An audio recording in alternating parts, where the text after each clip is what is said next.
one of those films that's always kind of been on like TV every other Sunday for me, and one that my dad has always appreciated and always been like, "Yeah, you got to see this film. This is kind of like British comedy. It's kind of best in a sense."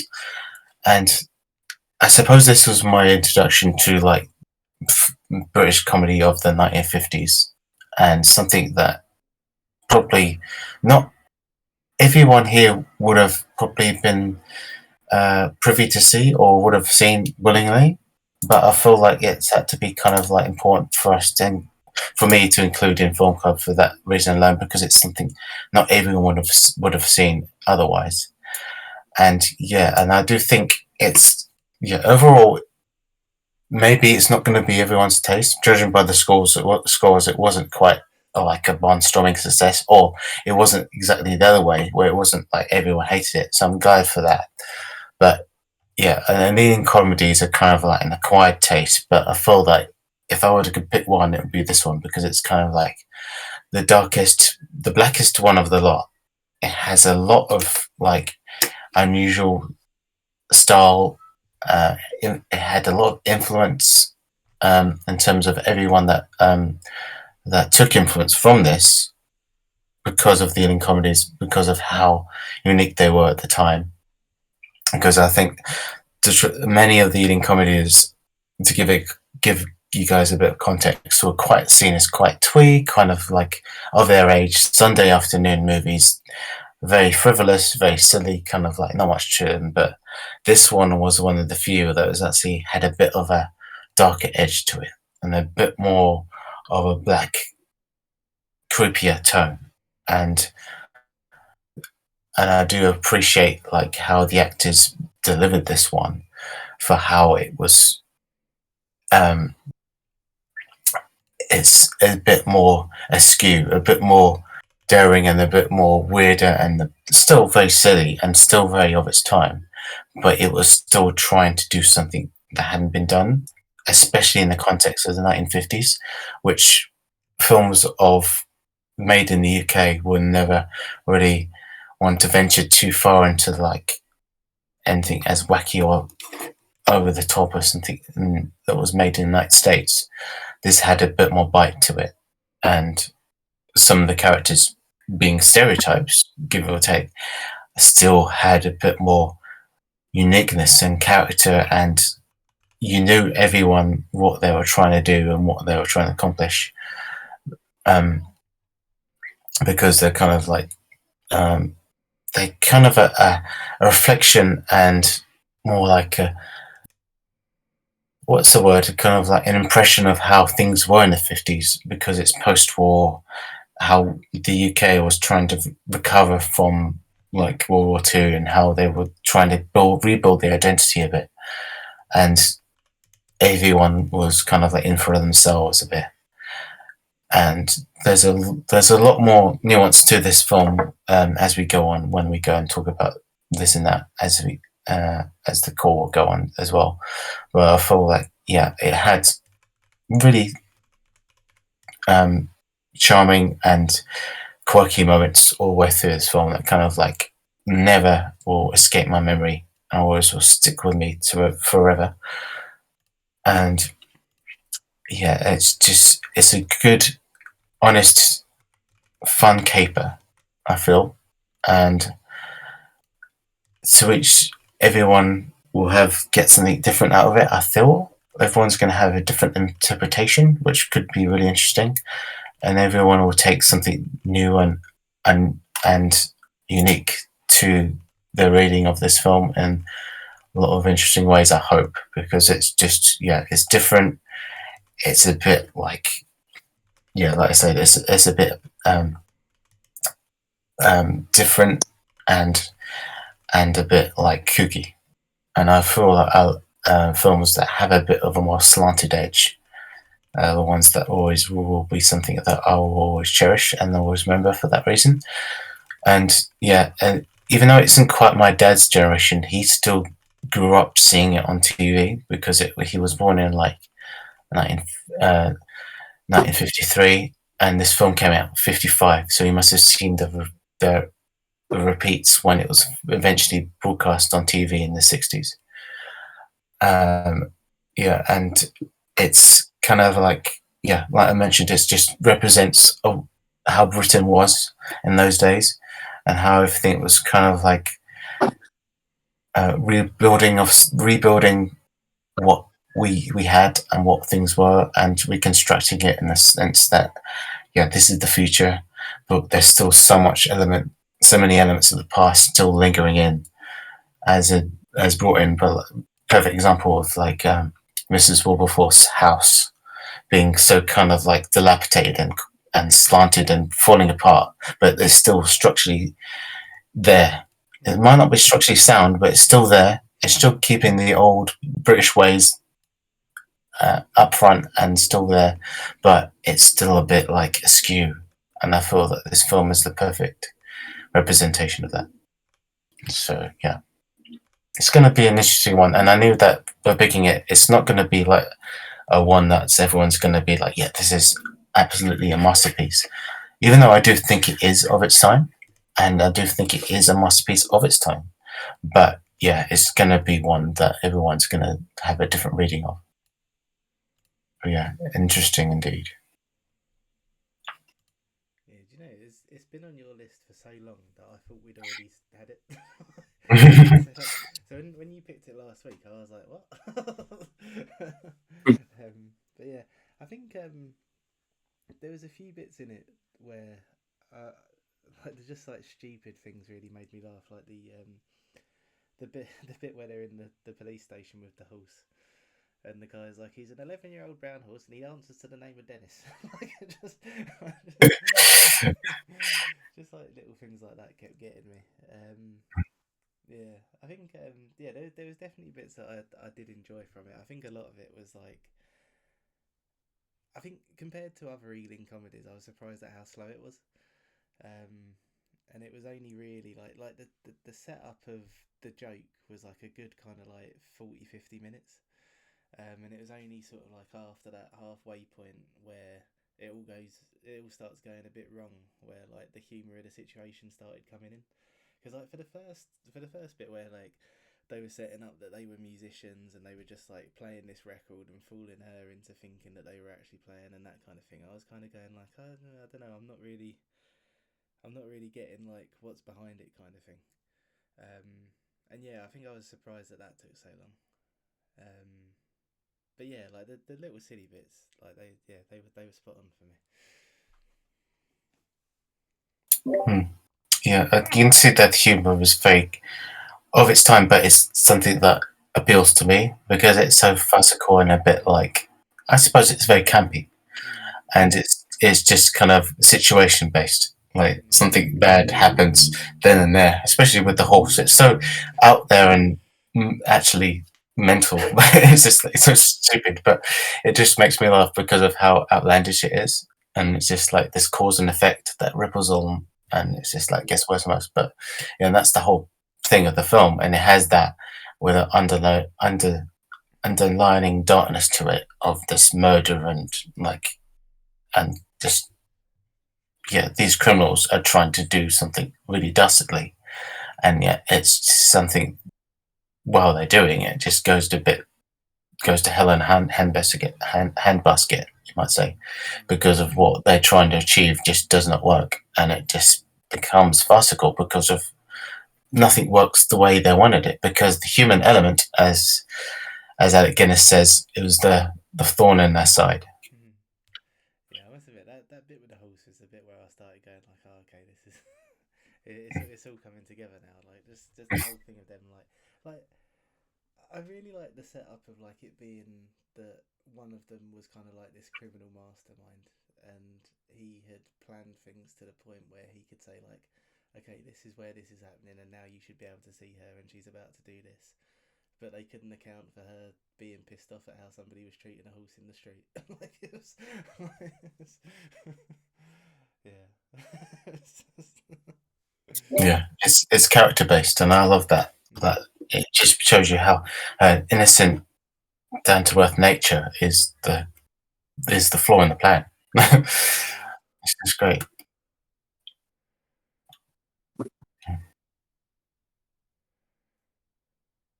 who wants to go next? Corey? Pat? Yeah, I could go. Okay, so I enjoyed this more than I thought I would. Ben, you made me really curious because you're like, I'm not sure how everyone will get on with this. And it's quite an older one. You know me, like I'm generally more of a fan of more modern movies. So I didn't know how I was gonna get on. And some of and of course, like some of the like special effects and some of the music were a little rough around the edges for me. I don't know if anybody saw like when the parrot was flying around and I saw like it looked like fishing line or something. That Yeah, I like it noticed wasn't that a as real well. parrot. Yeah, that's the one of the fake ones. Yeah. It was just yeah, so yeah, I'll start off with the things that kind of just like took me out of it a bit sometimes. Sometimes I found the music was a little bit over the top and kind of just like, oh, this is a bit more intense than I would have gone with at the time. But in terms of what really had me enjoying it was I think this is the only other maybe the only other film I've seen Alec Guinness in because that I know of. Like I know him as Obi-Wan only. So it was really weird to see him in such a transformation. He was like the character design of him was like really I thought really interesting and creepy. This is like very I quite enjoyed that. And his acting skill was like I loved him. I thought he did that character so well and he was really an interesting guy and yeah, he really helped me immerse myself into this one. Um, and also what I enjoyed a lot was I didn't see where the story was gonna go. I'm like they like you slowly realize like none of them want to do the horrible business of getting rid of poor Mrs. Wilberforce. And I just loved seeing like you see like so much goodness in people in this movie, and Mrs. Wilberforce. And one round, I think he got like so protective over her and accidentally killed someone over her. And yeah, I just thought it was, and the way it all ended too. I was just like, I thought that it was pretty funny. It was pretty funny. I didn't see the end coming. See, like this movie kind of had me, guessing. So I really appreciated that. And they all got what they deserved, I guess. And yeah, and it turns out, isn't it funny how they turned out to be right? I thought they were trying to just like talk her out of going to the police station, right? But they turned out to be right. They're like, don't bother. Is it because they didn't believe her? I was actually a little confused. Like, Yeah. Yeah, it's part of the joke. It's right. like the longest joke in it that starts at the beginning But yeah, right in the about, beginning. oh yeah, it wasn't real, it wasn't spaceships, just imagined it. And then she just comes in at the end telling this really unbelievable story in not the most sensical way or believable way. It is just like, sure, ma'am, don't worry, it's okay. Because they think she's just imagined this and she's gonna bring them her own money. They don't want some old lady's money. She needs that. Keep it. It's okay. We don't need the money. It's all Yeah. right. Isn't that funny? Yeah, if they obviously didn't know it was gonna go that way. They didn't really have to try to kill her. But yeah, I quite enjoyed this. So yeah, very happy to watch it. Ben, you're right. I wouldn't have gone out of my way to watch this. But yeah, I'm glad you picked it.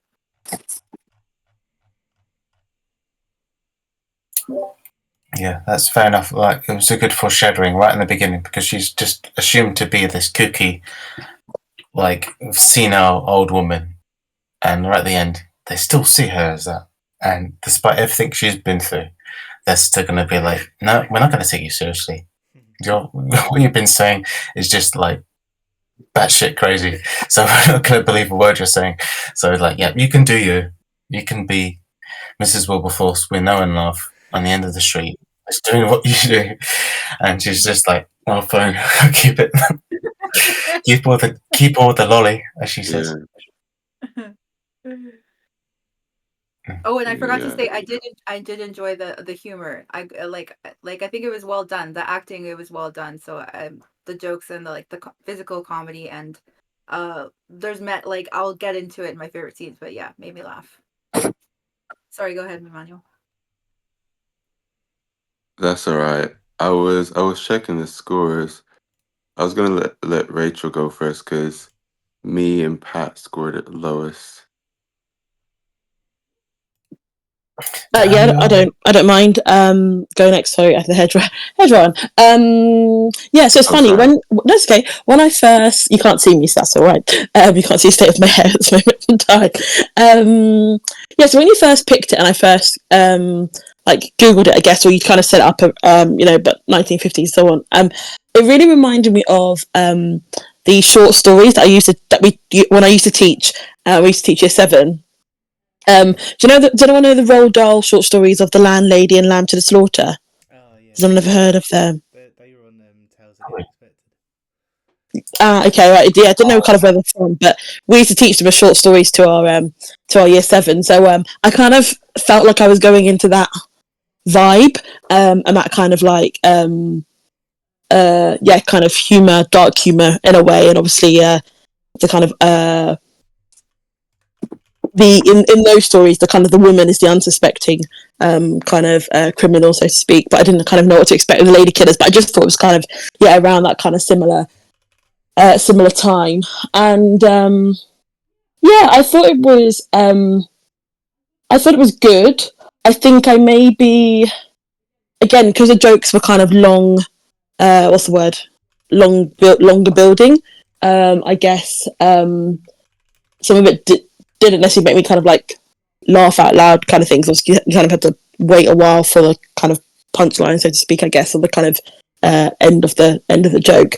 But I thought I actually thought the story was really good. I quite enjoyed the story for what it was. Kind of kind of like Boy Who Cries Wolf, senile old lady, and then obviously the kind of front, I guess, for the orchestra or the band rehearsing and so on, and kind of her ending up kind of being innocently brought into their heist and so on. So I thought actually, the story was quite good. I thought the acting was particularly quite strong across the board as well. Production wise, the bird on the fishing rod or whatever it was swinging around the room was very much clearly of the time. But yeah, I thought it had some good pockets of kind of humor, good characterization. I like the kind of distinction between the five men, and obviously I didn't expect that they would all eventually kind of die, and that she'd kind of be left with the money at the end as well. So I thought, in terms of like an unsuspecting kind of story and unexpected end, I thought that was kind of well created, well written. And I'm glad I've seen it, Ben. I'm glad that you picked it actually, because again, it's something that I wouldn't have gone out of my way to typically watch. But it was just kind of middle of the road for me. I didn't hate it, but I didn't love it either. But I appreciated having seen it as well, and obviously I appreciate it as that kind of like style of film, I guess, in kind of that kind of era and that kind of time. Because I enjoyed, like I said, the Roald Dahl short stories as well, so it kind of fit in very similar kind of box for me there as well. So yeah. It's funny that you mentioned those because like literally all of them are the same formula as this. Like it's all of them are like, oh, somebody's doing something bad and they've got the upper hand. Oh, they're dead. The good person has won. Like, all of them, exactly that. It's very well done. At that point, I was going to say that there's a lot of like influence from a lot of things I love.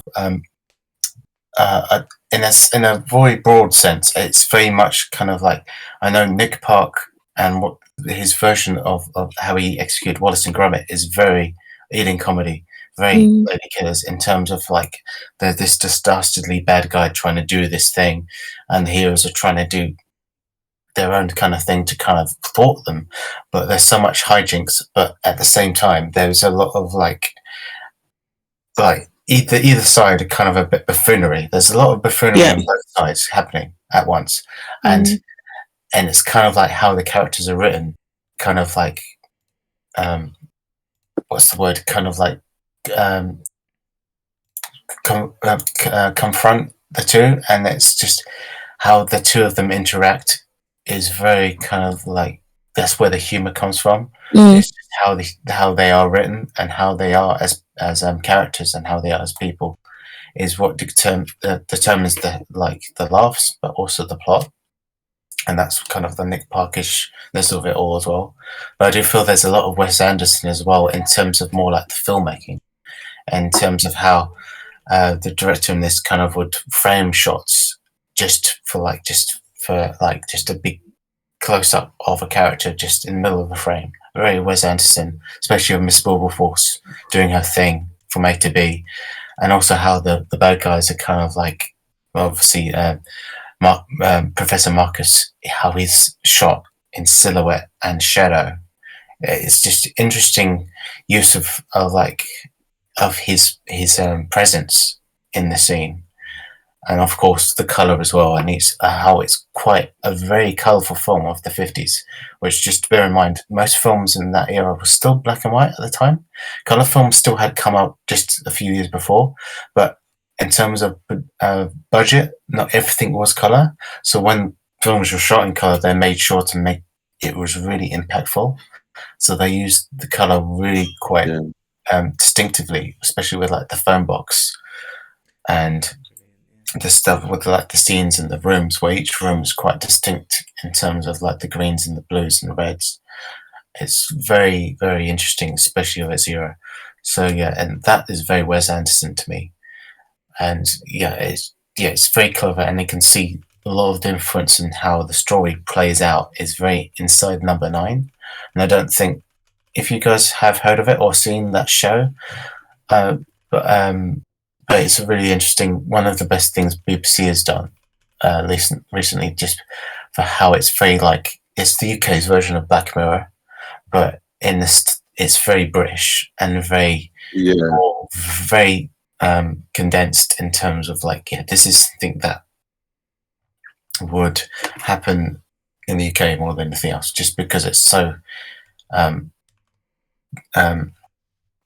it's grown by like all the influences of Britain, the UK, and everything like that. It's creepy and a bit disturbing, but the drama is all through how the characters deal with certain situations, because of how character driven it is.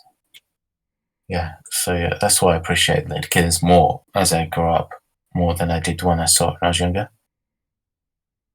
Yeah, you can tell. Interesting.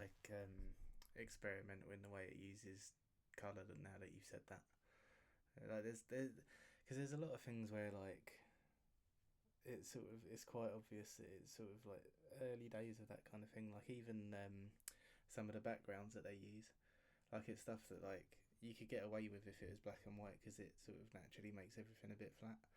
But like the one where the policeman knocks on her door, for example. It's a weird kind of like mismatch of angles, but I think it's maybe because it's the first time that they're using colour, possibly. Yeah. So to react to a few things you said, Ben, other people, Camilla really likes Inside Number 9. So I would recommend it if you haven't seen it.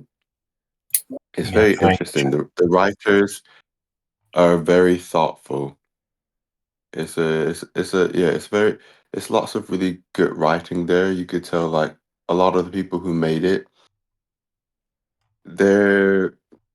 I guess they're more similar to if Robert Ben were to write something, I can't think of the best way to explain it. People like someone who writes something, but they're not trying to write standard affair things that lots of people will like. They're in it for the art of it, and for like doing really good writing, really smart kind of writing, and how they kind of craft a story. It's very interesting in the cast who kind of act it and write it and whatnot. They've got like good history themselves in terms of all the stuff they've been on and worked on.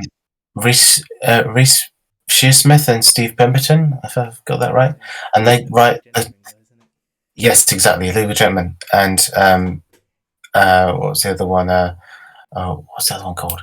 They did another series. But yeah, they kind of act in it in the show as well, but play different characters every episode. So they will write around themselves, and they will play a completely different character per episode, like in this. And I suppose another film that Ealing Comedies did with Alec Guinness was Kind Hearts and Cornets. I can't remember it very well, but Alec Guinness plays like 6 different actors in it, 6 different characters. He plays 6 different roles, some of them female, some of them completely eccentric, weird, and over the top, crazy performances. But yeah, that's kind of the vibe. And I suppose Inside Number 9 takes that to the next level, where the 2 of them will write these characters every week, different stories, different setting, different everything. But it's just like the experiment of it. That's why they do it. It's just an exercise in like not just like writing, but just in fun. Just because they can, they'll be just like, yeah, let's do this. It'll be fun. It'll be just interesting to play this crazy character here, and this next week a complete different one. That's the crux of it, and that's what the leading comedies are like. Cool. But yeah, it's cool to know that. Kind of reminds me how, like, obviously many of the people in this film are in other films after this, and there was one as well where I can't remember which 2 actors in this, but they're also in Murder by Death. That also has Columbo in it. I was like, oh, I didn't know about this one, and I said Columbo. He's not playing Columbo, but he basically is playing Columbo. He's playing a detective in it as well, I swear. Which is funny. But yeah. In terms of, I really liked the production. I thought it was really good for 55. Like, yeah, there's many rough things around the edges, but the standard kind of quality at the time compared to the standard quality you might even get from a college student these days. Maybe not college, but uni student. But point is, like, I thought they did really well compared to some other stuff I've seen that's from like very close time. Obviously, there's a big gulf. You've got films like this, that you've got like, I think, was Psycho, what year was Psycho? Good question. I think it was late 50s, early 60s. It might even have been Yeah. Yeah, I think it was just after this. And even though color was beginning to be more available, he specifically chose black and white. But yeah, I thought, yeah, it was really good for the time. Like, it could have been much worse. Easily. So I thought they put some good effort in to do some stuff stylistically. So I was like, cool. The acting was very good. At first I didn't realize it was Alec Guinness when I started watching it, because of course he's styled and dressed in makeup and everything and acting like, who's the actor he's acting like? Is it Tim something? It's Alistair Sim, I think. Alistair Sim, sorry, not Tim. He played the original Scrooge in Ebenezer Scrooge in Christmas Carol, the original 1950s version, and it's very weird and creepy and creaky as well. And yeah, he's very like sullen eyes with wrinkles, and he's just got really false teeth, and he's got long white scraggly hair. That is Alistair Sim. And everyone apparently, in fact, in this film, when this film came out, people thought Alec Guinness was Alistair Sim, because Alec Guinness wasn't huge at this point. They just assumed it was because he looked just like him, and it was just a few years after Christmas Carol, and they're just like, oh, it's Alistair Sim's new film. No, it's Alec Guinness. Really? Yeah. Oh man, like, Fair. This is yeah. I that's interesting because the only pictures I've seen of him, I don't know if they were exactly at the same time. Um, but I'm like, that wasn't Alistair Sim. That also didn't look like Alec Guinness. I don't know who that was, but I get what you're saying. I get why people would have thought that because I also thought he looks very strange. And yeah, obviously, Alice, they wanted it to be Alistair Sim, but he couldn't do the film. So eventually, like when Alec um, kind of went for the role or auditioned for the role, it's like, yeah, we'll put him. So that's interesting. I wonder, does anyone know how Alistair Sim felt about it? That I don't know.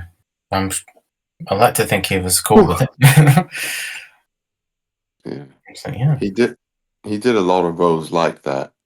So yeah, obviously Alec did a really trying to pay homage to Alistair Sim and do it justice.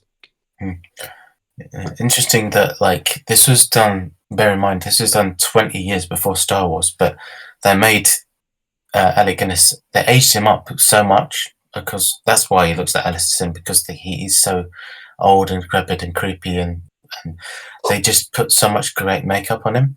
He looks like 20 years older than he is, and so when he was like in his like 50s, 60s, when he was Obi-Wan Kenobi, he kind of looks like the same sort of age in a way, even though it's a 20-year difference. Yeah, Yeah, they did a really good that's job with the makeup. That's pretty impressive.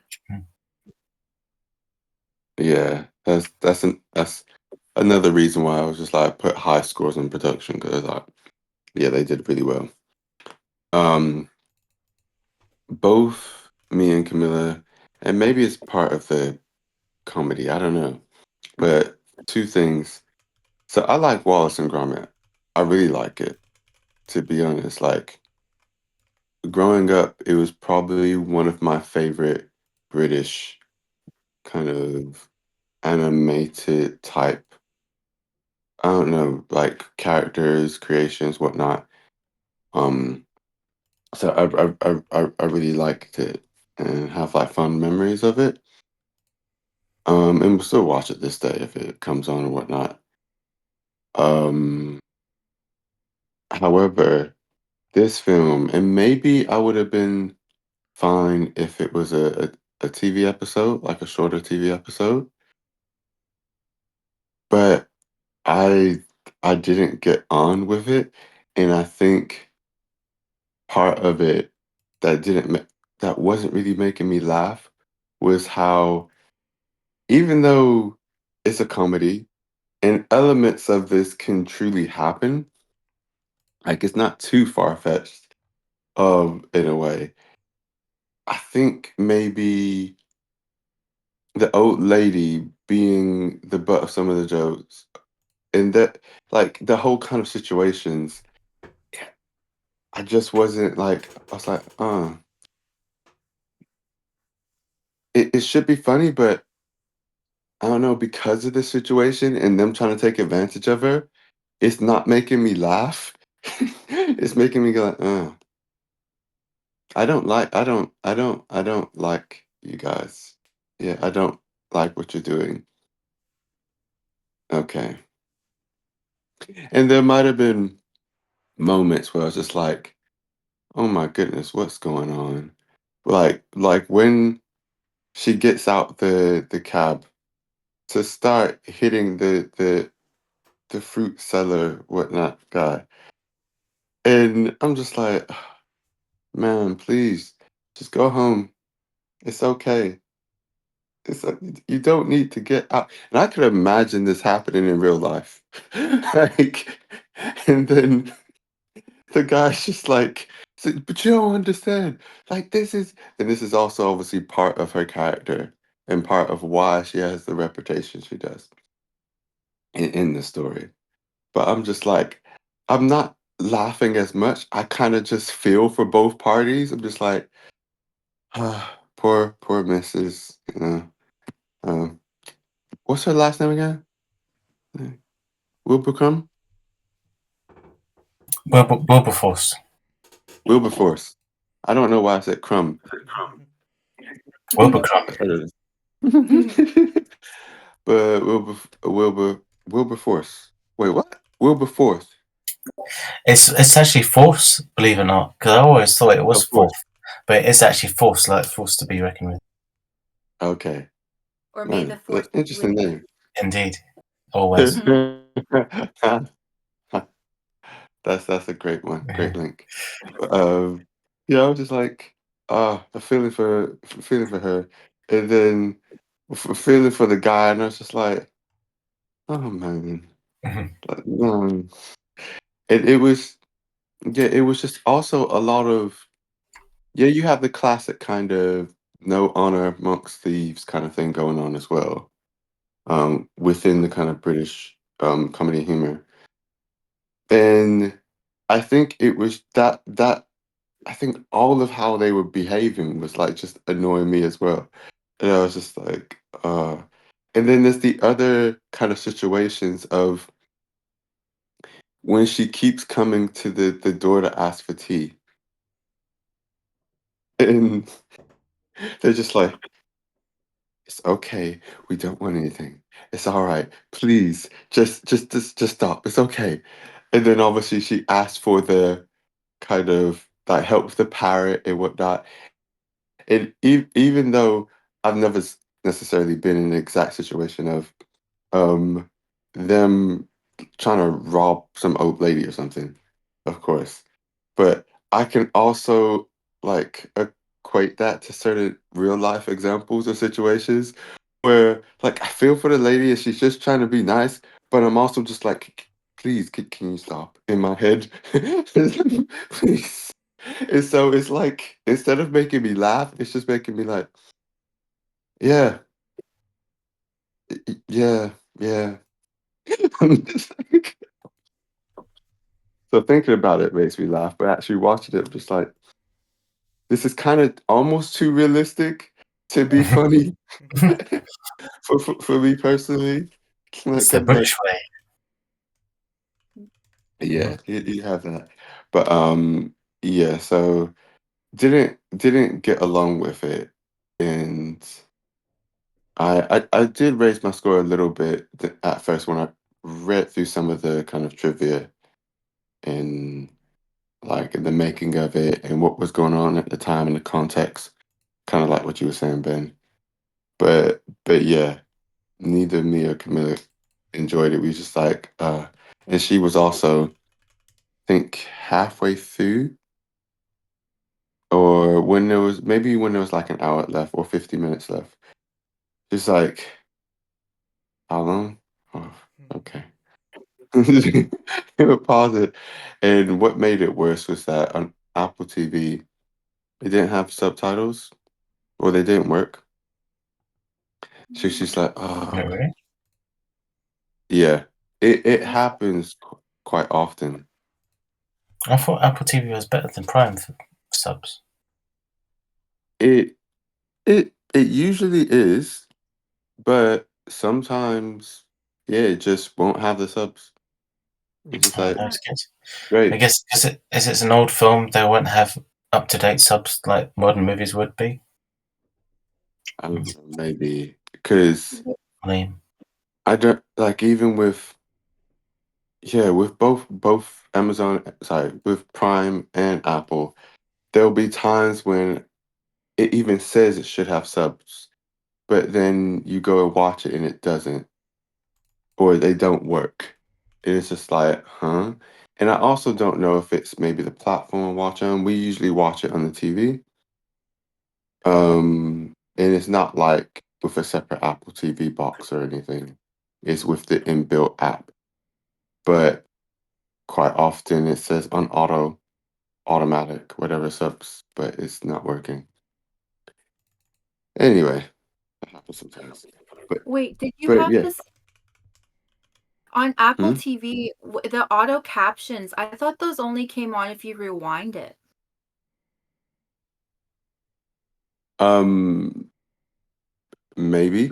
Like, but we rewinded it a few times. It Oh, never came on, and I had to okay. explain to Camilla like what was said because sometimes she didn't understand what they were saying. Mm. Yeah, It was must be mainly only new movies. Only works for new ones. yeah. So, but I mean, did anyone else watch it on Apple TV and the subtitles work? We watched I it had on Apple TV, but I didn't No. to be honest. I had the Blu-ray, so I watched it in a very uninterrupted format. I watched The Prime. captions for it worked on Prime for me. I Oh, don't watch English films in subtitles, so I couldn't tell you. Goddamn Apple! Goddamn Apple! Alec, if this Alec is was the here, I'd thing. be like, "Fuck you, Apple." Because sometimes I wish I did Prime this time, but like, because sometimes Apple TV won't have the subs. Sometimes Prime won't have the subs. And there's been times when I was like, forget Apple TV. I'm gonna use Prime this time. And then the subtitles wouldn't be on there. And then someone Should would be on watch it on both. Apple TV on a call and be like, oh yeah, Apple TV has subs. And I'd be like, for goodness sakes, why does one have it and the other one doesn't? And sometimes Prime will say it has subs and then they just won't Oh, work. that's so You know annoying. what? That's false advertising if you're paying for a rental. That's Yeah, you should way. complain. See if you can get your money back. If you can be Yeah. bothered, obviously. But yeah, if they say it has subs, they should have it. And as far as I'm concerned, both platforms offering a rental service should have subs if they are available for this movie. I'd understand if it was like this obscure, like really old 1940s film that no one's ever heard of or seen, and it won't have subs because they were never made for it. Fair enough. But Yeah. like, say if you rent a modern movie and it doesn't have subs, then what the excuse me. Oh, excuse me. But yeah, it's just so annoying. But Yeah. also with like, I remember I told Corey this. Like, I was really annoyed when I was trying to find something to play for free because I was like, oh, Just Watch says this movie. I can't remember what it was now. This movie's playing for free on Paramount Plus. Great, I'm gonna go and watch it. It's not on Paramount Plus, and it's like, why is it saying it's there?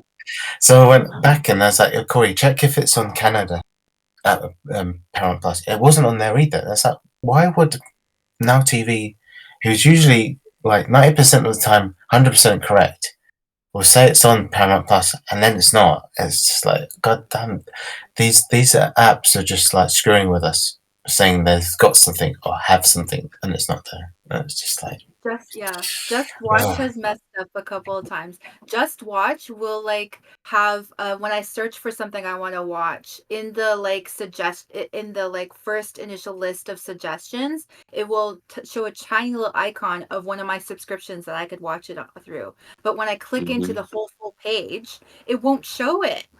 But it will still, and then but I'll check and like, yeah, I can watch it through that, but depending on how I'm looking at the movie, it'll tell me something different. It's really weird. But yeah, usually Just Watch is pretty helpful. frustrating. Yeah. That's the only time I've known it to mess up. But it's so annoying.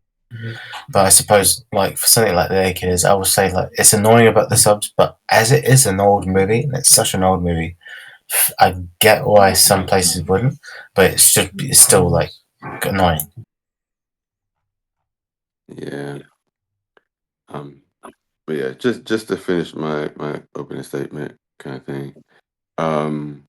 Two kind of random facts. So, two other people in this are like in Carry On Up the Jungle.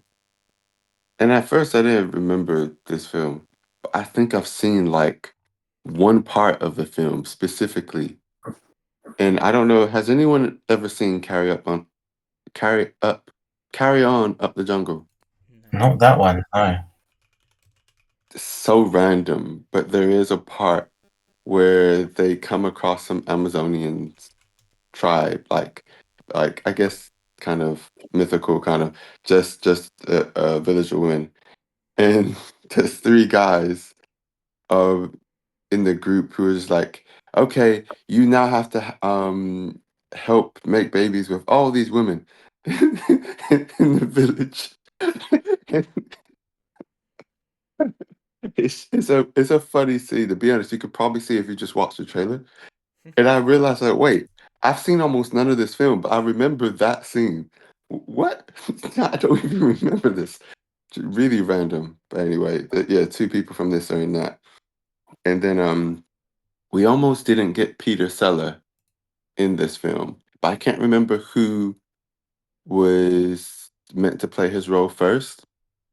But I think one of the other actors who was playing in it was just like, oh yeah, I'm acting in this role. And Peter was just like, oh, just let me know if you're doing any roles because I really, even if it's just a little bit part, I don't care. Just let me know if you're acting in anything so I can come along and act.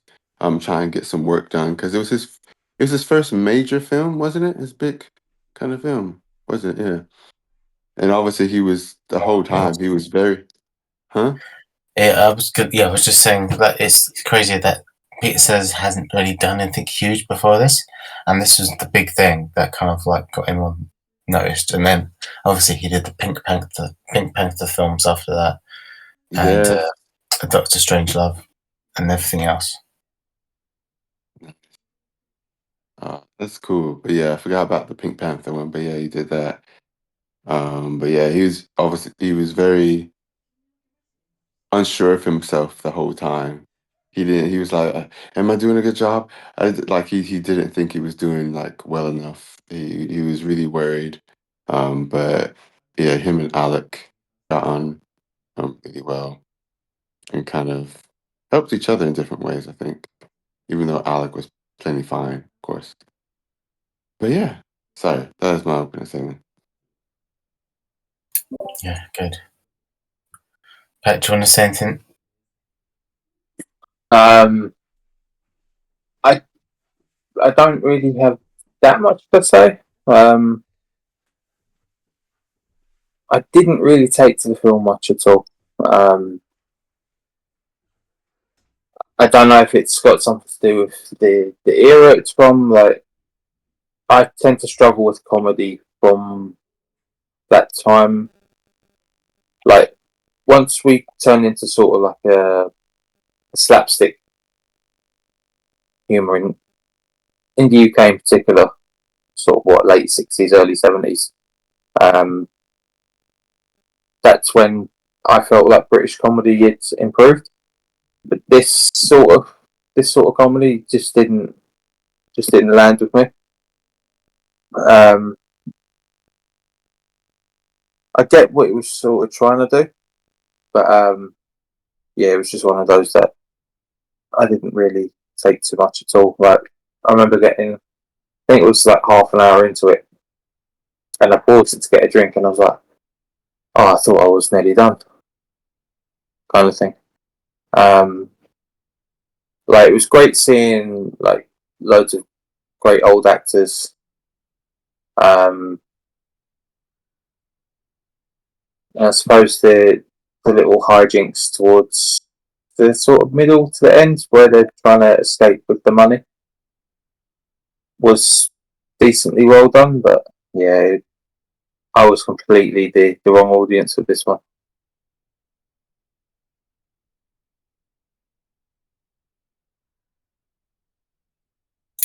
That's a shame.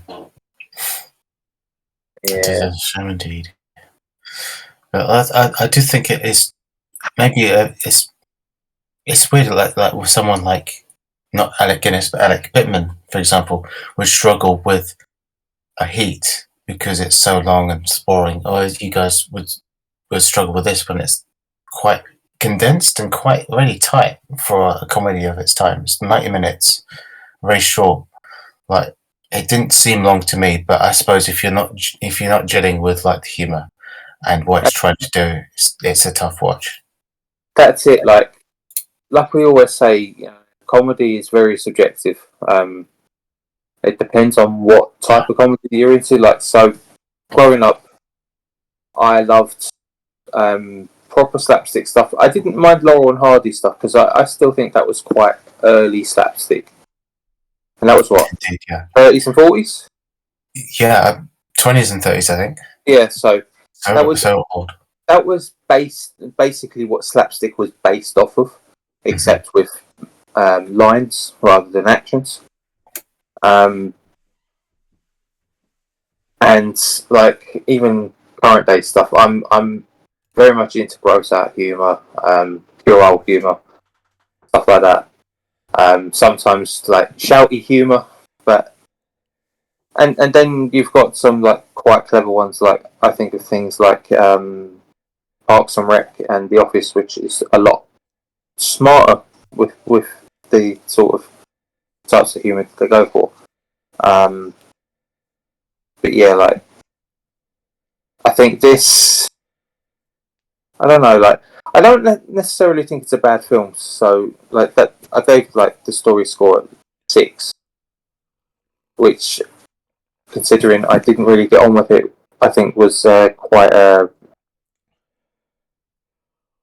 what do I call it? Quite a fair score. Um, but yeah, it's a shame I didn't gel with it because like the cast was really good. And the old lady, like she was probably the funniest parts of it, especially early on, because like she was quite overly trusting, and obviously the police saw as a someone with like fairy tales going on in her head, so they'd never really paid her any attention. And then obviously when the first guy arrived, she was like, "Oh yeah, please come in." She just wanted someone to talk to, I guess. But you know, sort of as the film's gone on, she's got herself tangled in a web of thievery. Um, and obviously, where she's trying to do a good thing, it's sort of making it worse. And I get it. Like if you're into that sort of style of comedy, like that would be really funny. And I do wish sometimes if it had a bit more slapstick to it, I think the film could have been better tenfold. But obviously, that's not the type of film it wants to be. It's like me complaining about Sweeney Todd for being a musical when I feel like it'd be a really good drama. You know, it's just one of those things. Like you prefer it to be something else, but you've got to accept it for what it is. And if you don't like it, you don't like it. Yeah, But it's tasty. I couldn't be unfair to the score. Even though I didn't like it, I don't think I could say, "Oh, story was one." Like, there's so many people out there. I mean, this is actually really well rated. But if you were to go into troll sites, I suppose what IMDb is now, and you go under all the 1-star reviews, you'll see people saying, "Oh, not my kind of thing. 1 star. It should have been better." You know, Yeah, that's I don't really subscribe to that. Like, I wish I liked it more, but I wouldn't say, "Oh, it should have been better." Yeah, we almost didn't get the old lady, but I think that was more of the insistence of the director because they were worried. The director thought it might be her last role. Um, it was her second from last role before she died because she was like 76, I think, yeah. roughly. I was going to say that this is like one of her first big things as well. It was just like it was second to last role, but she hadn't acted before, and that's quite an incredible I thing. think I think she did, but it was really small parts. Mm. It was nothing big like this before. Yeah, this is her And first kind of leading role in a sense. yeah, and so the I think the producers and other folks like or companies like, oh, she's gonna be too frail. We need to pick someone a little younger, blah blah. And they were like, no, like we need to pick her. Like she's the right one. She can do it. And She's the yeah, one. she did. So yeah, glad they persevered with that decision. This is only like slightly related, but it's wild to like watch a movie. I was just looking up like when she was born and when she died, and she was born in 1878. Oh wow. And I just think it's wild that Yeah. we could watch like she's like what's the word? Memorialized? Immortalized. Immortalized? Yeah. Yeah. In a movie in color. It's just wild. I don't know. That's just blowing my mind. Yeah, and it's kind of when she, even the character, obviously it's her character, not her as an actor, but when she's talking about her, what was it, 21st birthday, and she was there for the death of Queen Victoria, and the actress was basically the same age as that in a sense, and I was like, wow, this is ancient. This woman has been through so much, and she's kind of like still with us for that point. So it was great to have her have this moment in the sun, so to speak, before she died, because it's like, yeah, this is a career defining performance, and she'll be remembered forever for it. Yeah, definitely.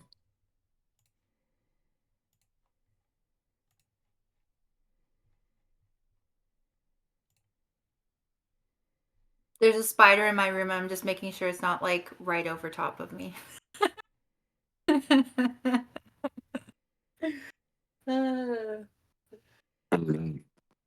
Sorry, obviously, if we could teleport, we could come in and kill it. No. Rob wouldn't. Rob would catch it in his hands and let it out. Yeah. Rob would run away. No, Rob's quite good now. There's one time me, Rob, and John were playing online, and he just vanished. I thought he was asleep, but he came back about an hour and a half later, saying, "Oh yeah, I had to leave the room. The spider paraglided in front of his face." That was so frightening though. It was huge, right? And we were playing something, and it slowly came down in front of me until it was like eye level, and I sort of like instinctively went ugh and like punched it, and it swang away and then swang back at me, and I was like, no, fuck this. The pendulum. And he probably wasn't even that big, but because you've got a fear of them, they're massive. I'm alright with them now, to be honest. To be honest, living with Rachel has made me alright with them, because she's scared of them, and when she sees them, she'll just kill them. But I don't like them dying, so I've kind of had to get over the fear to like deal with them. Yeah, I leave them as I'm fine with them as long as they don't get too close to me, because I don't want them on me. But yeah, this is a jumping spider, so like they could just like disappear and you have no idea where they've gone. The only ones that I really don't like is like down here we get giant house spiders, and they're like probably about sort of that big. Yeah. So they're like, yeah, they're horrible. Yeah. But other than those, I'm fine with them now. I usually throw my boot at them. Oh, I can't do it, man.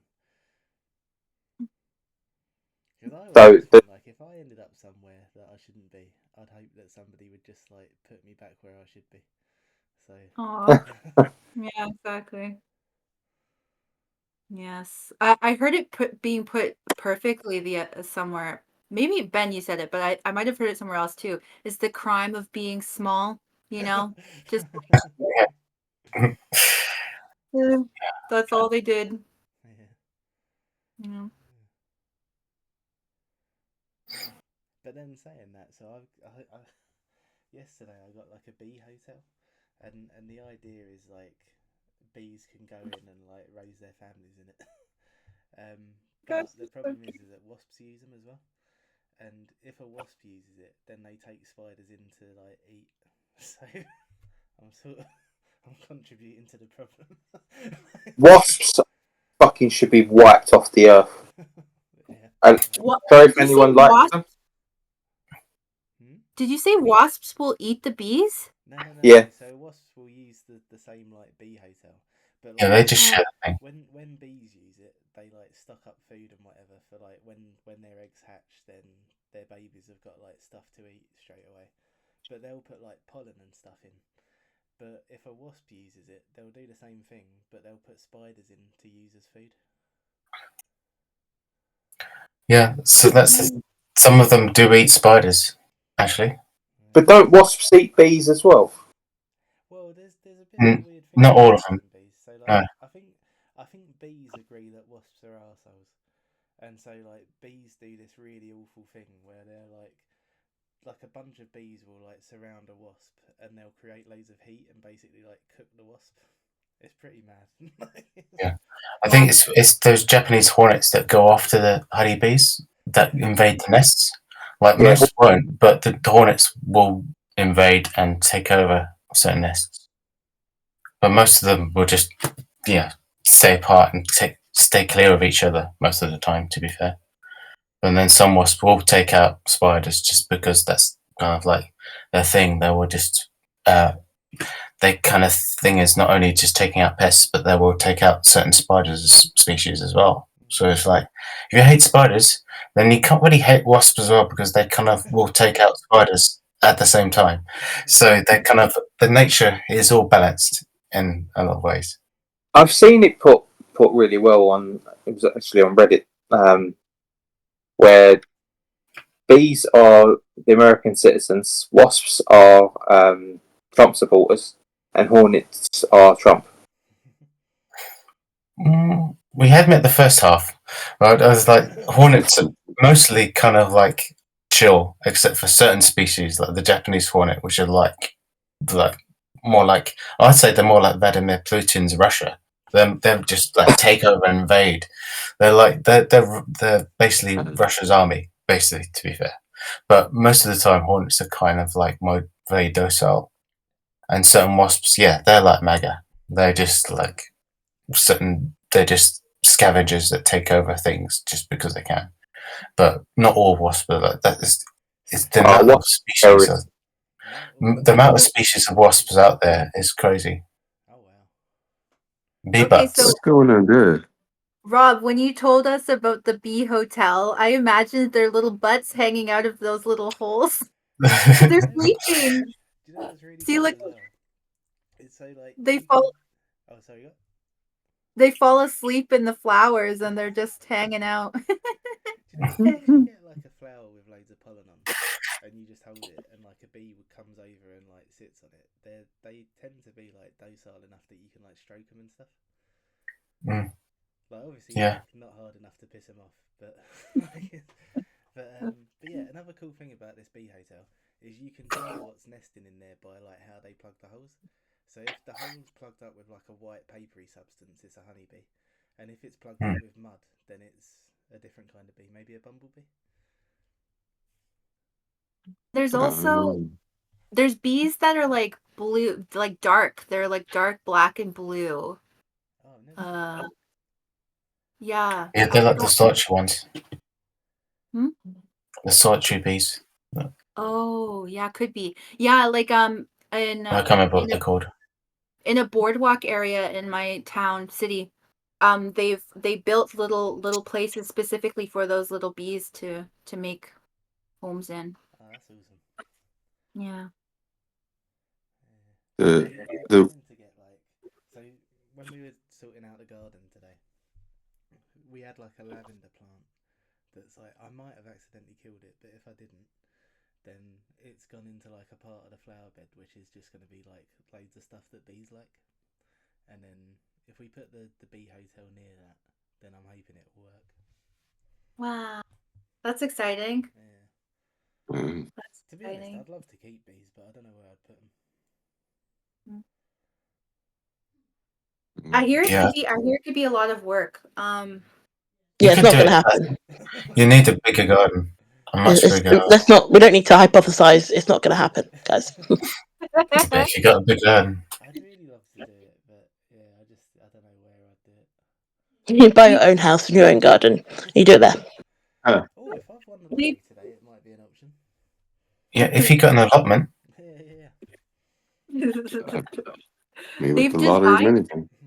They've designed like I don't know how available they are now, but in the future, I'm sure there'll be like a self-sustaining, like it drains the honey itself and it like overturns itself, like it just takes care of itself. And all you have to do is collect the honey. Yeah. But yeah, it would be a really cool thing to do. I don't know, maybe when I'm a pensioner and I can afford like extra land, I'll do it. That's nice. Maybe. I've never been like too big a fan of being around bees, but it was partly for like different reasons to bees. But growing up in America, I was really worried about the that annoying crossbreed of, you probably already talked about it, like killer wasp. Like, it's like, what do they call? They were crossed between two different breeds. I think there were hornet and wasp hybrids. Ugh. That. So it was one that was really docile and one that was really aggressive. It was one that was really docile, but their sting is really bad, and they mixed it with a breed, a breed that's very aggressive, but their stings are basically nothing. And so they would, and it's, I don't know how much of a problem they are these days, but growing up for a long time, it was a problem that they would swarm, like migrate in swarms up and down the country.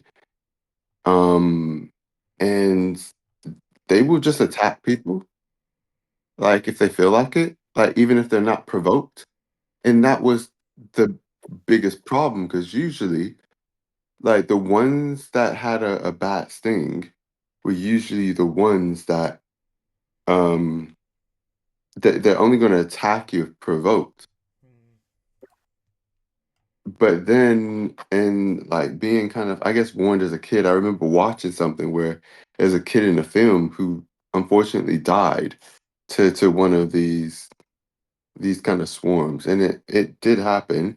And obviously, if you unfortunately find out you're allergic to bees, you've never known before, you never tested it, and I was just so worried because I was just Oh. like, I don't want anything like that to happen to me, and I don't want to find out, wait, I'm allergic. There's a lot of things my body doesn't like. What if I find out I'm also allergic to that? It's just like, nope, I don't want to find out the hard way. I will avoid at all costs. Um, so yeah, yeah, that's always kind of put me off a little bit. That I didn't like, yeah, I've never been stung by a bee or a wasp or anything like that. And so I forgot that I might be allergic. I don't know. Yeah. Ugh. My dad Yeah, got stung by a thankfully the majority aren't like that. That's one good thing. My dad got stung by a wasp once, but it was so like minor. Like he put his shirt on and there was a wasp inside and he didn't realise. And there was like something like annoying his back, and he was like, "Oh, what is that?" Thinking it was a label or something. And he shook his shirt and a wasp flew out, and he was like, "Oh." Mm, yeah. Mm, sorry. Anyway, the Ladykillers, not the Ladybird Killers. What are we talking about? The lady killers who killed no ladies, who Yeah, killed only themselves. Yeah. that's the brilliant Didn't thing. really ever plan to kill any ladies. Favorite scenes? Oh, 100% the phone box. That was Yeah, I Oh love yeah, that. that was That so was funny, so man. Like it was just like that. It was like I said, like so it was the setup and everything. So like it was funny that he was going like, oh, this is gonna happen. You're gonna see her now. She's about to do this, and it was funny that they were all trying to cram in there. And then it was funny that they didn't foresee her getting pissed off about a horse. Like the whole thing was just brilliant. yeah. Like one time when they cut to them, they were all stuffed in there, and then eventually Alec Guinness is like crouched down on the floor, like trying to like talk on the phone. It's really funny. Uh, let me see. Yeah, that part was. Oh, go ahead. Sorry. Well, you go, Manuel. You're fine. Yeah, that I can't remember what I was going to say about that part, but it was very classic to her. I say classic to her character. I wasn't surprised when that happened. Like he was predicting it. I was just like, she's gonna forget her umbrella or something. Yep, she did. All right, cool. It was interesting. But my favorite scene um was probably the first moment you see Harry at the door and he's in shadow. And I thought it was so effective. I was like, that's really good. I really like how they've done that. It's just really stark difference of he's at the door. You can't see him. But also Miss Wilberforce's kind of vision is probably bad enough that she doesn't even seem perturbed by this. So I can imagine that she's just assuming that yes, she can't see her because like her vision's not great. Um, but I guess she also this is what it's like at her door, maybe. But anyway, I just thought stylistically, I was like, yes, very, very, very cool. But yeah, I think that was my favorite moment. Otherwise, the moment as like a bonus one, a moment that made me go like, oh my goodness, really? Was when at the end Alex get hit with the train signal thing, and then he drops down. I'm just like, oh well, that whole end of the movie was a whole mess. Like if that guy didn't like wasn't so impatient and just waited for her to come to the door, they would have gotten away. But no, he had to keep pulling, even though he rang the doorbell. And even then, like they could have just left.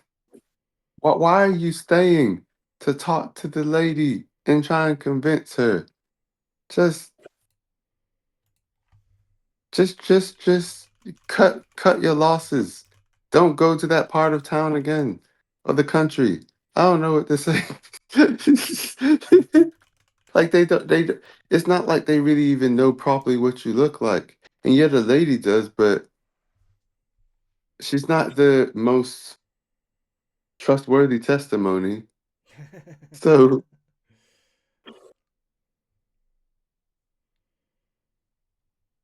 yeah, but anyway, there you go. Comedy. I think that was part of the the comedy for me is just like they were rather inept.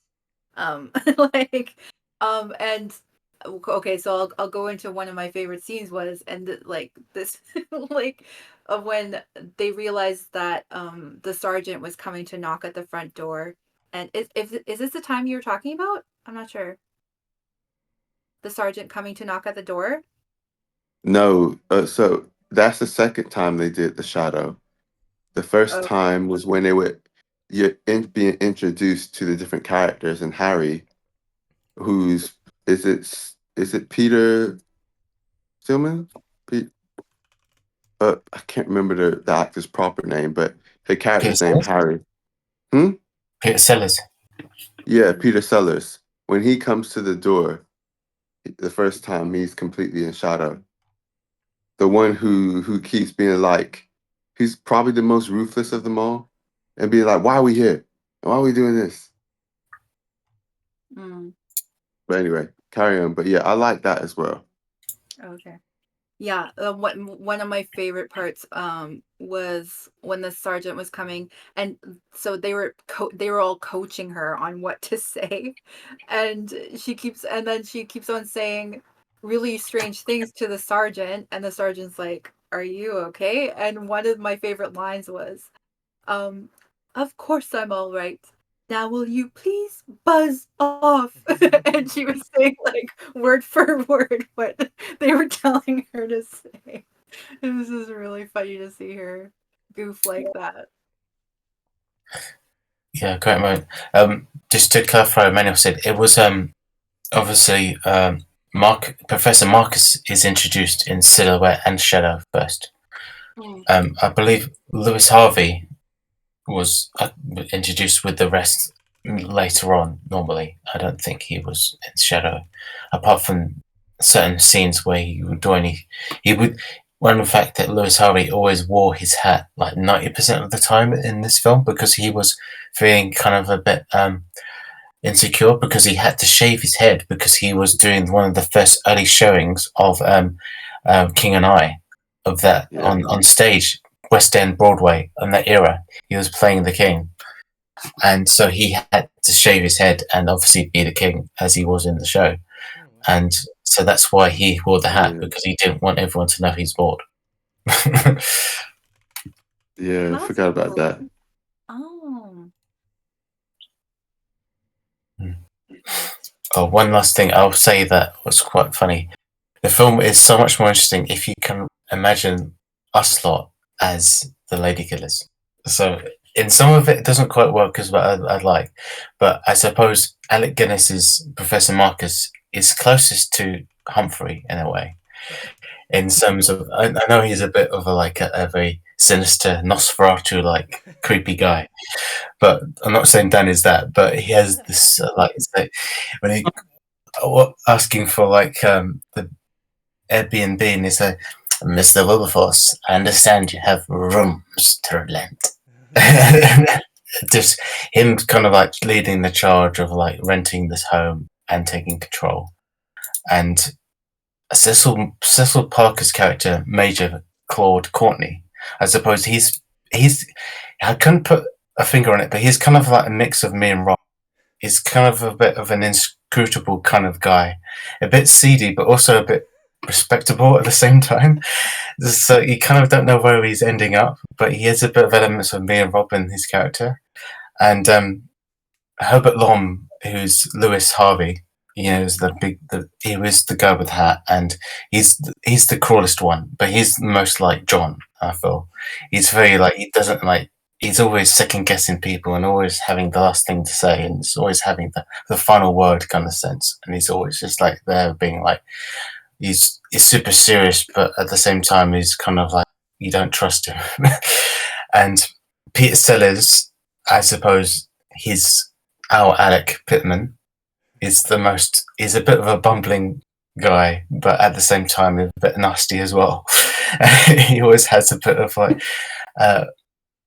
kind of like a bit of a sense of humor. He always goes with the flow a bit, but at the same time he's a bit of a ladies' man and just kind of a bit like a Tommy boy, as they were known back in those days. And Danny Green, he's one round, and I think we're going to all agree he's Pat. He's a big, tough guy on the surface, but he's a big heart of gold in the inside. He's the only one that actually kind of loves like the Mrs. Wilberforce, and he's kind of like he doesn't want anything horrible to happen to her, and he has a bit of a soft spot for her after all, and I could just see that in Pat. Yeah, I think it's particularly the moment where he's like, "Oh, I've thought about it and I've decided to change my mind." You turn around. One of you's turn around. He falls off the chair, actually. Yeah, just falls through it. And he's trying to get the parrot and he just goes through it. Oh. He made me laugh with that, like with his like legs sticking out and he was like trying to like wiggle himself out. But that's a bit of reminds me of Alec as well. He's Peter Sellers and he just goes off the parrot and he's just like cursing it and he's like, "Fuck you, get back down here, you motherfucker." That is such an Alec thing to react to, try and like, and then when she comes in, he's like, yeah, it's all good, nothing to see here. I think that Alec was Frankie Howard. Oh, I suppose it's like he's just kind of like, yeah, get out of it, yeah. The horse is trying to eat his apples. Oh, man. See, we're all in this film. Our DNA is all over it. I was just imagining, like, if it was not that we obviously would be in this situation in real life, but if we were, and they're going back towards the house when Thingy drops the money, I would have looked at everyone and just been like, I would have just walked off. took the train home. Like no one would know the difference. By the time they realize what's going on, I'm long gone. Just like, well, I got my share. Whatever. Yeah. I ain't sticking around. I think this film could only be made in the time it's set, and I feel that that's the problem with like Brothers. It didn't, even though it's set in a different place and time. I think this is so set in its time and place because of how it's post-war, and it's just so the location of the house is so paramount in like how the heist goes on and how it is pulled off. Just because the back garden is just right on top of like the old the rail lines and the train station just above it. And the house itself is just this weird kind of small like what you call it just this little home that it's almost like a or just what's the word when the house when a street goes into nothing and there's no way out. Cul-de-sac, that's the word. Yeah, it's this little cul-de-sac, and I feel like that kind of describes the film itself. It's that all the roads lead to this, and there's no backing out of it. Once you're there, that's it. You have to fully commit. And the cul-de-sac of her home is it's just like I mentioned before. It's just old Britain colliding with the new future of how Britain will become, because it's not structurally sound, but it's still standing strong, and it's just there, and it's almost like this wraith on this street, and that's why Professor Marcus is kind of drawn to it, because it's just the perfect, pristine place to go, but it's flawed because it is a bit crooked and a bit askew, and it's still a bit, there's a lot of things wrong with it, but the fact is it's still holding the British values strong and powerful on the forefront because of Mrs. Wilberforce keeping it all held together, and that was their downfall because of her, in a sense. So I appreciate that.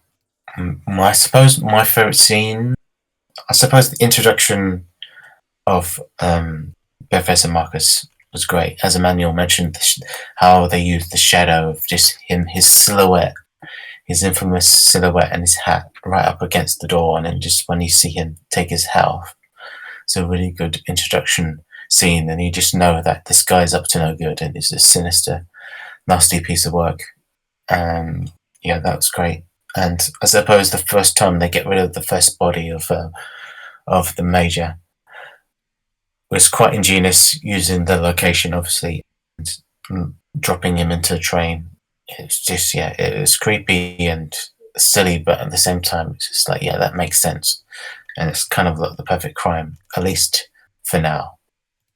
And that moment. And Emmanuel mentioned at the end how the location itself is Marcus's end, and his hubris is what gets him. He thinks he's smart and he's smart enough, but he doesn't have the sense to realize that he's standing on a platform with a train signal coming down his head. It's just one of those ironic endings. Sometimes it wouldn't work in other films, but I feel it works here because of how absurd it is, and it's just like perfect. And the fact that Mrs. Wilberforce ends up with the money, it's brilliant. And it's kind of like everything she has to put up with, despite her being undermined, unappreciated, and undervalued, and kind of like she's just what's the word? She's people don't what's the word for it? I forgot. She's just kind of like she's the one. Yeah, that too. And she's the one that you just expect, and the fact that she was is how she kind of gets away with it. Not that she was involved in the whole thing, but it's just ironic her being herself allowed the caper to kind of just go so terribly wrong. And that's just her being just a normal, honest person. So yeah, it's a fascinating character. She is.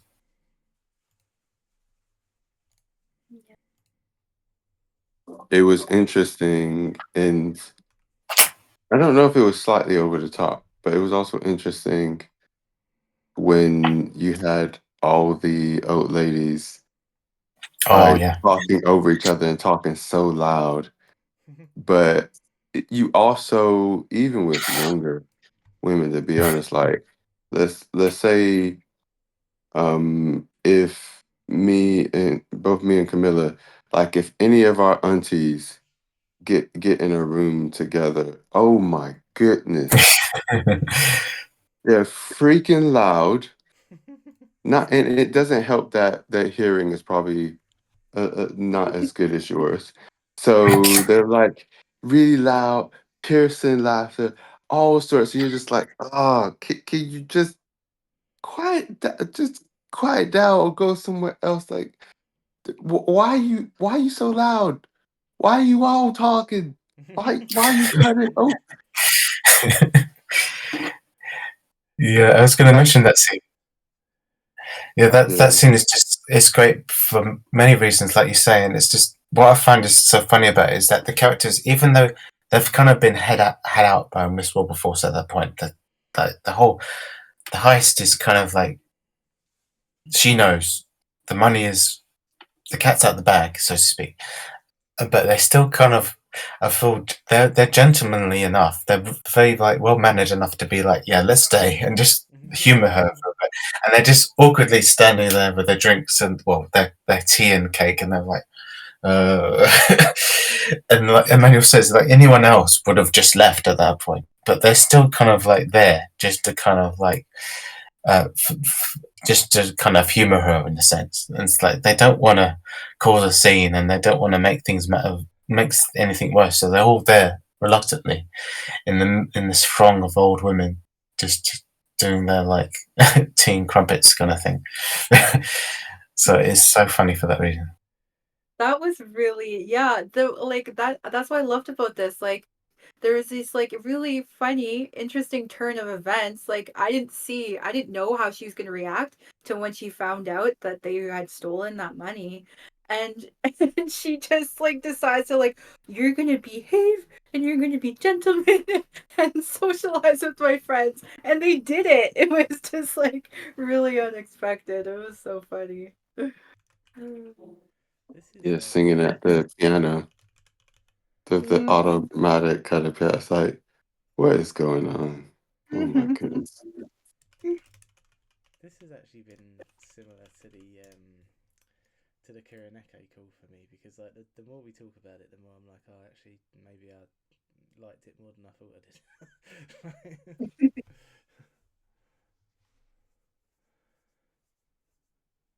Yeah, pretty good stuff. Oh, I also thought it was cute how one round started calling her Mrs. Lopsided. Yeah, that was a very Emperor's New Groove.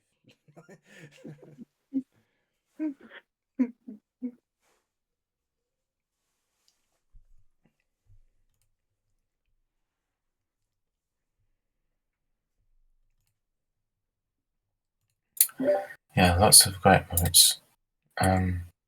Yeah, so who is next week? Oh, it's the start of this year's special round. Is it who I think it With is? It's the the one and family only, favourites round. yeah, Yay. Why do you look with, upset with about that, Pat? Why don't you want to pick your family favourite? Oh, sorry, I I think zoned you're out. sleepy. What you say? Yeah,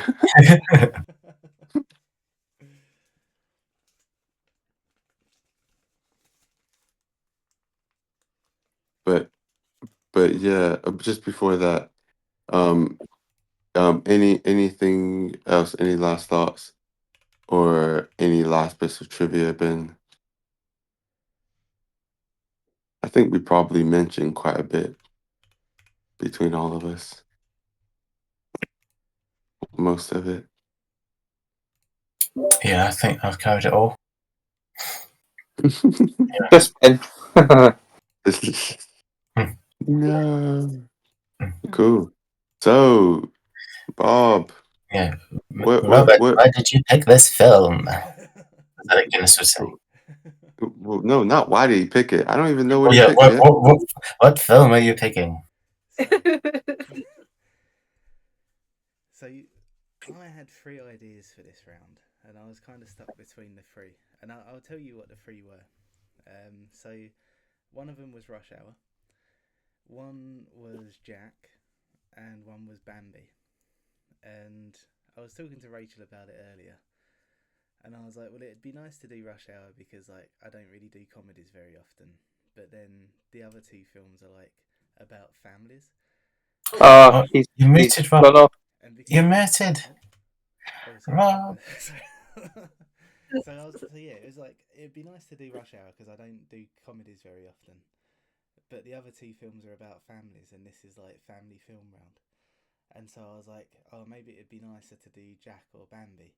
And then I was like, well, there's going to be a lot of Disney films in this round, so maybe like it's better to do Bambi at a different time. So I was like, I was almost sure I was going to do Jack, but then while we were talking tonight, I had another idea, and I'm going to go with that because it's something that it didn't actually come out until we were like 17, but it's kind of like representative of something else that was a family favourite. Because when I was a kid, like, I mean, even now to an extent, I was like obsessed with it, and it was like the thing I was like known for ages, and it was like the first thing that like I used to watch as a kid that my dad was like, oh yeah, this is really good about. And so by the time this came out, we were like, oh, this is awesome. And then we all went to the cinema to see it together, and I have a really nice memory of that, so I'm going to pick it on that basis. And my pick is the Simpsons movie. Oh, The Simpsons movie. Wow. Spider Pig, Spider Pig. Spider Pig does whatever Spider Pig does. That's my favourite scene, by the way. Oh yeah, that's a great callback. I haven't seen it in ages, considering how much I love The Simpsons. I want them to Wait. bring Hit and Run. Oh, the Simpsons film. Yeah. The movie, yeah. Oh, sorry, I zoned out for a moment. I was like, wait, He's picking, that's not What's your, the second one of your us? pick, is it? he's picking The Simpsons, so he's expecting you to watch all 300 episodes. All 35 seasons. Yeah. Job allows that, even though I'm off for a week. To be fair, if I Yeah. was going to pick like all of the Simpsons, I'd be like, just stop at like season 12. You're good. Like, Yeah, that's Yeah, good. that's still a lot of episodes. This is what, 20 episodes a season or something? Yeah, it's 22 per season, honest. Jeez. Fuck, Good. yeah. What I'd need to do is stop time and just watch everything while it's stopped. Yeah, same. Yeah, I want to do that for a lot of shows. Nice. Oh, man. Well, I Yeah. haven't seen it, so Have you yeah. not? You haven't seen it? What the fuck? Oh man. Well, you haven't watched a lot of The Simpsons, right? Mm-mm. So this will be good for you then, because it's like all the episodes. It's kind of like self-contained, and it's just Yeah. It's like, you know how like Star Trek is like the monster of the week. It's like that kind of thing with The Simpsons. Like you can just pick it up and leave it wherever you want.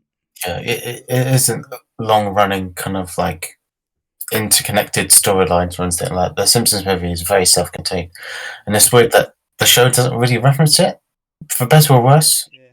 Well, it's just like any other episode. It's just 3 times. Yeah.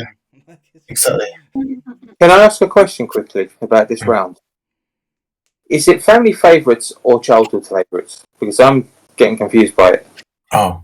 I think most of the time they're like one and the same, isn't it? So it's kind of like, so the way I've been thinking about it is just like stuff that's like significant to your family, I suppose. Because I have maybe another film inching in towards my thoughts. but it's more of a childhood favourite. It's not necessarily a family favourite. We were talking. We'll get to that when Emmanuel, it's my pick. Yeah, whatever you choose, great. But I know what your original pick is, and it's perfect. So Yeah. if you keep it as that, great. Yeah, I was trying to pick it as like something that like our family together enjoyed like many times over. But I remember that like was it Emmanuel? Like you had already picked that movie for film club for you. So like I think a good second category would be like childhood favorite if you can't do family favorite. Yeah. Yeah, if you've already done it, what was it like? What was the first film you did?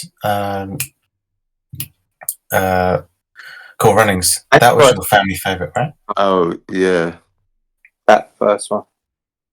yeah. It was just like all my family favorite films have been picked, literally. So I was just like, I don't have any left. So yeah, I went.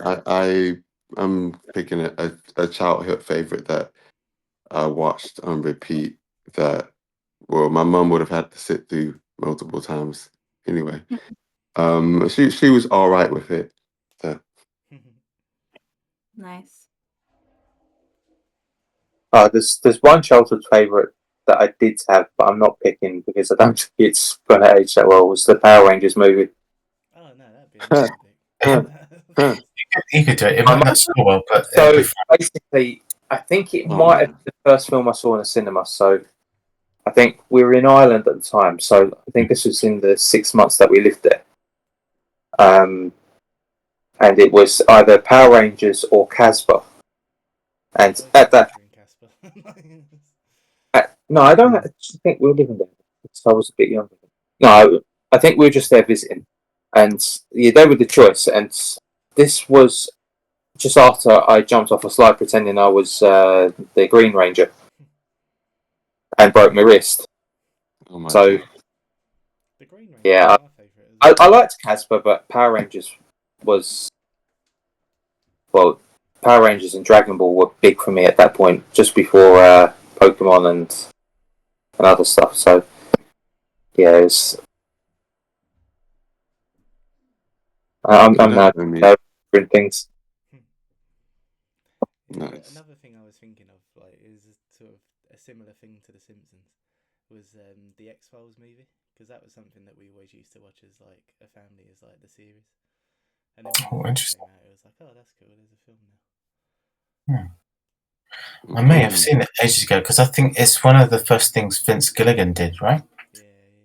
Before he did Breaking Bad and everything after. He did a few episodes here and there of the Twilight, not Twilight, X-Files. I started rewatching it last year. It holds up. It's still really good. Yeah. Did you know, Rob? Maybe I'm getting this wrong, but I have a feeling that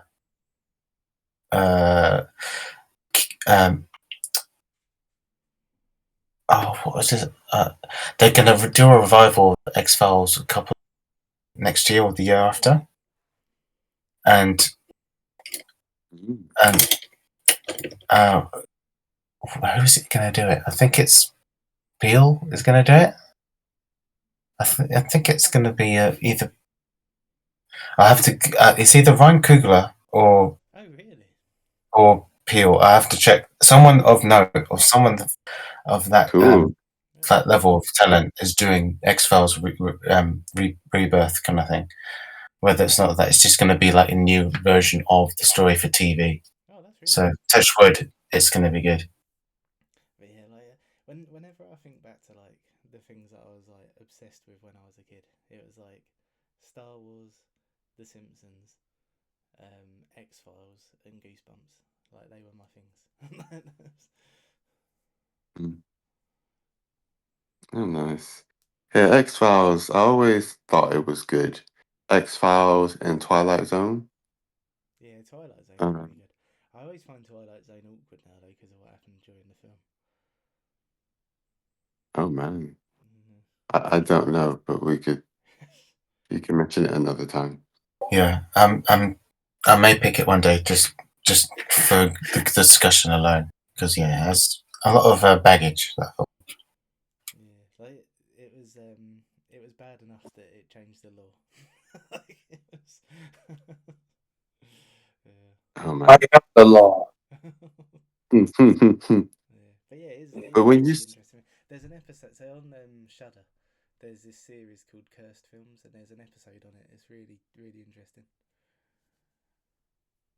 oh, interesting. Because yeah, I don't think I've seen that film. Just like some of the TV episodes. Mm. To be honest, the But, film is basically just it's 4 episodes stitched together. But they got kind of fair. like big names in to do it. Like Steven Spielberg directed one of them, I think. Mhm. Oh, nice, cool. With the Simpson one, just gonna say, so that is your pick, the Simpsons movie, right? Yeah. Um, I was just like, oh, that film, because I remember me and Dominique watching it in the cinema, and I think we were the only people in the cinema, like in the cinema screen, like watching it. We just sat near the front. Oh, really? Yeah, I don't know why. Like maybe it wasn't like after it first came out, and maybe we watched it a week later or something. I don't know. But wherever we watched it, it was not popular. Yeah, weird. I think it wasn't really big outside America, really. Hence Yeah. why they never did more Yeah. Simpsons movies. They released it at the wrong time, really. If they'd have released it like 5 years earlier, it would have been huge. But by the time they released it, like the TV show had already started getting a bit crap. So it was. Yeah, they did wait a bit too long. You're right about that. The lightning in the bottle kind of was like dispersed at that stage, if you could say. Yeah. It Yeah, was the still good. momentum. I'm looking forward to seeing it again. But yeah, it wasn't like peak period. If it was like the late 90s, early 2000s version, great. But it's just, you're right, 5 years a bit too late. Yeah. But yeah, after I was talking to Rachel about it earlier, I was like, oh, actually, this is like, it's a comedy and it's a family film, and I've got a really nice family memory with it. Great. Where is it playing? Say that again, sorry? Where is it playing? Oh, it's on Disney Plus. Disney Plus. Oh, I might watch it when I'm in Nottingham. Nice. Nice. Also, Ben, what was the film you were talking about? Thingy did before Breaking Bad? Oh, wait, sorry. Vince Gilligan. He did Yeah, X-Files before Breaking Bad. He did the odd episode here and there. He wasn't a showrunner, I don't think, but he did write up at least a dozen episodes of the X-Files. cool.